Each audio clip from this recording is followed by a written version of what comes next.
Well, it's May 15, 2026. I'm going to do a quick overview of how I have found my land after about 7 months of no labor done to it. And the land is, to remind everyone, an experimental food forest, permaculture type of farm. You can see everything's quite overgrown. But I'll start over here. Everything makes more sense once you see the past videos. But first is this rosemary, which has grown huge. This has no irrigation on it, and it was this big when I planted it. The biogas, which has deflated over the winter because nobody was feeding it, so the bacteria likely died or are very weak, and it was cold, so they need heat and extra food, but clearly it's not so much right now. This whole place has been quite overgrown with this one, which is mallow. This plant is everywhere. You can see my olive trees doing good. I'll start here. I had planted a little citrus mandarin there last year in April, but it seemed to dry out. This olive has been doing, not olive, this grape has been, almond tree is the second biggest one on the land, and it's doing great. My theory that it's the second biggest is because one, it's in the very beginning of the irrigation, so definitely the pressure works great. And two, this is a spot that I used to plant compost, so I think it's quite nutritious there. And it's protected from the southern winds, which are rare, but when they happen, they're quite strong. So, and actually the northern ones too, so it makes sense. My pomegranate, I cleared it out just a little bit.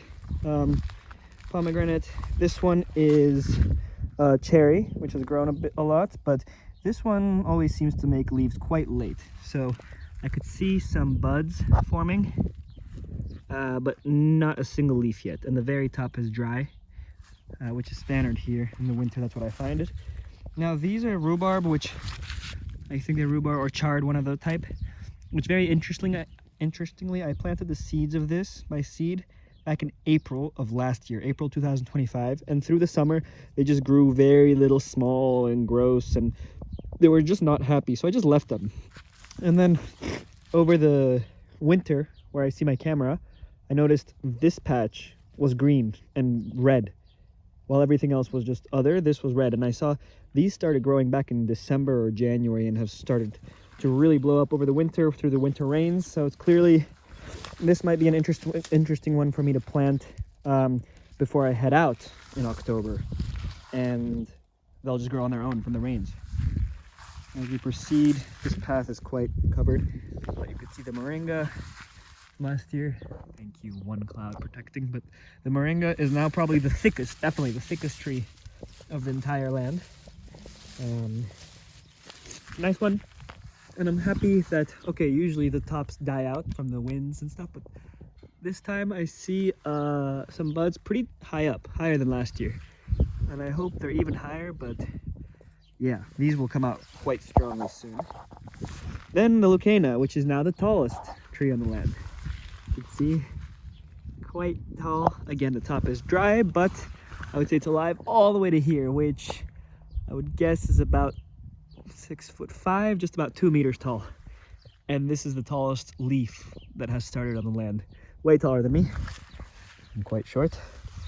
Here's some great figs that not doing great. I gotta definitely clear this up and do some deep watering on them, but you could see the buds forming. Here's my Vachelia cabin, which is doing quite good, and I'm happy on the way it's growing because it's growing this way. It's kind of protected by the wind and this two leucaenas, but I want this because in this region it's just too rocky. There's nothing there. Already other stuff is growing, so I think it'd be beautiful if it grows this way and it's not going to be covering or casting shade on anything and kind of be out of the way. Here's another fig.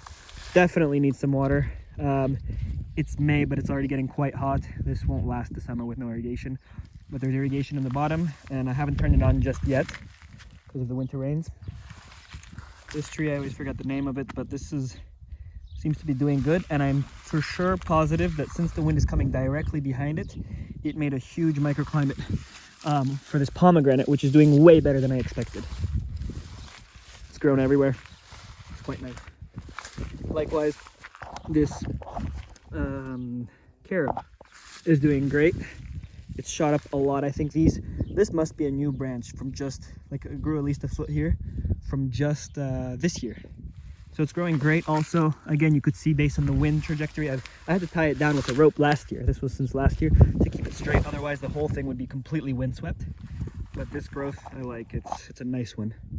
And I'm pretty sure these trees and the leucaena is blocking too much of the wind, so it's helping it out. Right here is my black locust that I started from seed 2 years ago. I have a time lapse of this on YouTube Shorts, and I think this will be growing quite nicely too. This one grows very fast, and I start from seed, and I hope it grows strong because it's one of the strongest wood out there that you could use for fencing or other stuff. Next to this is another Vachelia, and if you could just imagine for a moment, these really hardy trees are making a huge windbreak on that whole region, and you could see just from those. Similarly to the chard of last year, I have some other seeds that had dropped here last year, and also more chard type, spinach type. Here my wild olive doing good. Another fig is coming out, but this is too droopy for my liking, so definitely have to start the irrigation soon. This is only 2 years old now from a cutting. So we walk through a path. Now you can see it's a lot of covered dried grass already, and I'm pretty sure they've dropped their seeds already mostly. There's still some seeds, but in this region I had planted cactuses, prickly pears, and unfortunately seems like the prickly pears in general, and I'll show you later as well, but the prickly pears that I had in a huge row there and here, they just are not doing as well as I thought. And really, I'm not sure what it is. I think it's because in the winter it's rainy but also cold, which is not great for prickly pears. Prickly pears like it rainy but warm. And also, snails are eating the hell out of these plants. You could see they start eating and then they live there. I mean, if I was a snail, this would be an amazing place to live. You just eat and chill. But pretty much all the cactuses look like that to some extent. As I go this way, you see my almonds every so often. Again, this is a creeping invasive, which I have to untangle pretty much so that the leaf could breathe a little bit, so that the tree could do some photosynthesis. Although I was wondering if this actually protects it because it casts some shade. I don't know, it's to be seen, but if this plant had a root far away, so it's taking water from there, but it's vining on this and not too tightly, it might actually be good because it's casting a shade on the tree to keep it a little cooler. Now here was my big wall that I protected from the wind for my oak tree, and this is a Kea oak, K-E-A oak. I forgot the name, scientific name, but this one makes huge acorns. My grandma started this from seed 2 years ago, and it's doing lovely. I mean, these grow super slow, but actually for an oak, it's growing quite fast and nice. I think some of these leaves are yellow because the rocks were on it. I just moved these rocks away, but this is doing great. As we go on, there's another fig here. Again, just like all the other figs, I think it needs some water, some love. Going this way, more almonds. Now this region here, you can see is quite greener than the other region because I noticed when it rains hard, this whole basin and this one too, which I dug out 3 years ago for no reason. I was just testing the random things. A deep one, when it rains, this gets full of water. It turns into a little pond, and so very slowly it's seeping in the water, underwater. And so this olive is doing absolutely amazing. I mean, you could see how much fresh new green growth there is.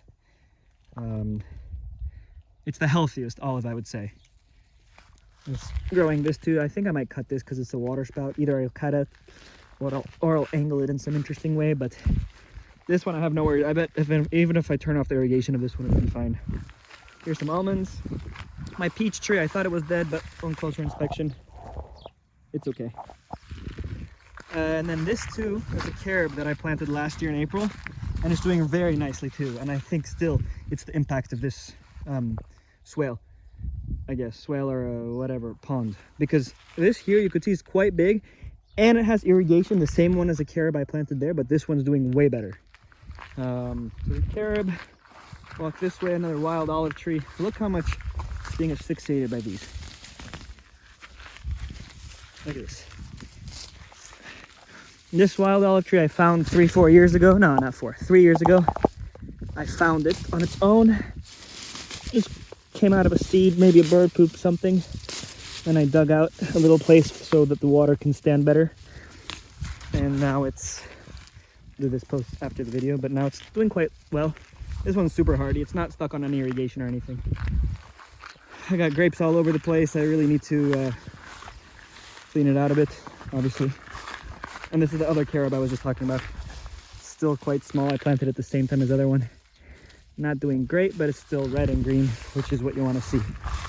Now in this whole region, there's nothing. It's all just hay and just wild oats.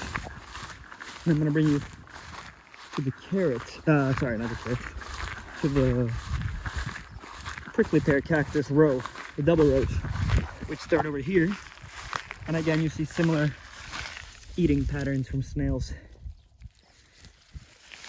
Snail. This is where the row starts. But here's some new ones, new growth coming out. These are the ones I planted last year. And this entire row, there's a row here, which I also planted last year.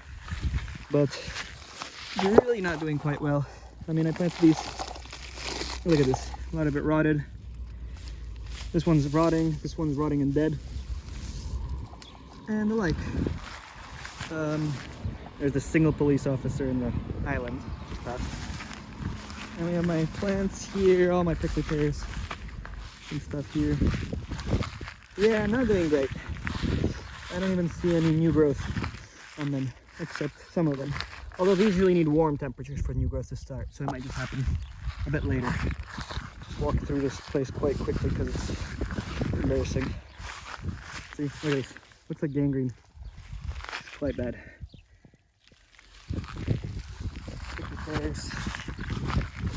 This is new growth. All this is new growth, so that's promising. But I planted them everywhere, you know. These are about 1 meter away from each other. But these, look at this. Through the winter, the bottom half just rotted away. Top half, this is probably still viable to plant, but this really should not look like this. And now we're getting to the ones I planted 2 years ago. So they're a bit bigger. I also did some other tests where I planted them, actually, show me butterflies. I planted them inside the crevices of these walls, so I have to go down there and check if they grew out nicely. But yeah, this row is bad, this row is, look at this. Snail heaven, which actually in Crete, on another island in Greece, in Crete they grow these and to feed them on snails on purpose, because they eat snails there. This one's a bigger one. This one was planted 3 years ago, so now we're getting to the sections 3 years ago, and first time ever, notice some are growing fruit. This one's going to be full of fruit this year. So somehow this one is definitely better than the other ones, even though they all came from the same mother plant. But yeah, this one was growing. This is the only one with many fruit. And more. Yeah, these are the ones from 3 years ago, and these are the ones from last year. No growth at all, but these didn't rot away, so that's something at least, maybe soon. And now we're getting to this part which I really want to show everybody because this is a very actionable thing for anybody. This right here is by far the biggest almond on my whole land. It is doing super well. Fresh growth, new growth, really thick stem. And I am 99% sure the reason for this is because this is the only one, actually this one, and actually decreasing amount. So you could actually see this one's huge, big, smaller, small. I dug a huge hole and I filled it with succulents, ice plants and cactus and regular leaves and wood. Pretty much a hugelkultur, but full of succulents, many kilograms of succulents.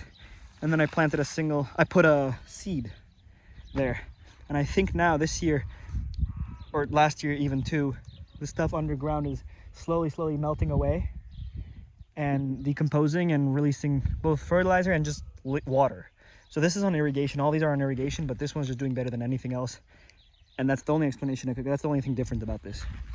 So definitely from now on, anytime I plant anything from now on, anything at all, I'm gonna be filling it with cactuses. And that's actually one of the biggest reasons why I have all these cactuses, because they're just a way for me to store water long term for the end, which is more type of trees like this. I think there's another cactus somewhere here that I put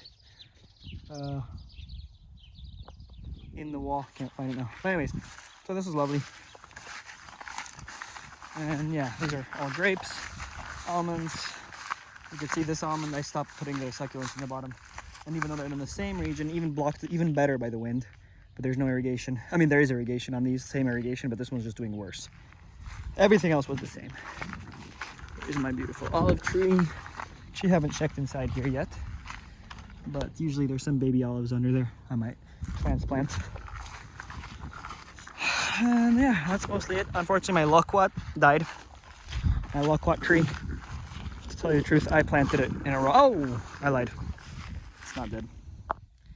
It was just too tall, probably, because yeah, it's dead up here. Probably cut it down a bit. Yeah. Oh, actually, it's still green.